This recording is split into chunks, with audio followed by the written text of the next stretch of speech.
মা মা মোক চকলেট পিঠা বনাই দিবা ওকে বেটা চকলেট পিঠা বনাই দিবা চকলেট পিঠা খাবা তুমি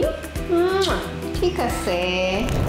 ইউভান আৰু উৰ্জাৰ ডিমাণ্ডটো শুনিলেই কিন্তু মাক হিচাপে মই সিহঁতক অধিক মাত্ৰাত চেনি আৰু ময়দাৰে তৈয়াৰী খাদ্য দিব বহুত বেয়া পাওঁ সেইবাবে মই বাছনি কৰিছোঁ ফিট ভীমৰ এইটো চকো বানানা পেনকেক মিক্স কিয়নো ইয়াত আছে অ'টছ মিলেট ভীমকল আদিৰ দৰে পুষ্টিকৰ তত্ত্ব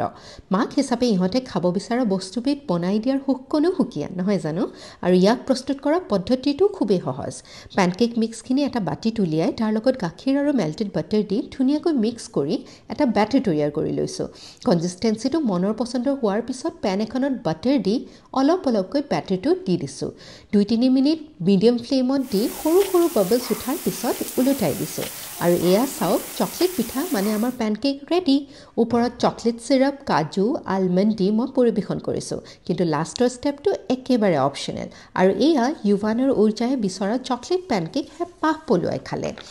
ফিটভীমৰ এই চকলেট বানানা পেনকেক মিক্সটো 2 বছৰ শিশুৰ পৰা ডাঙৰলৈকে সকলোৱে উপভোগ কৰিব পাৰে আৰু এইটো আপুনি এমেজন ফ্লিপকাৰ্ট আৰু প্ৰটোগ্ৰ ৱেবছাইটৰ পৰাও অৰ্ডাৰ কৰিব পাৰে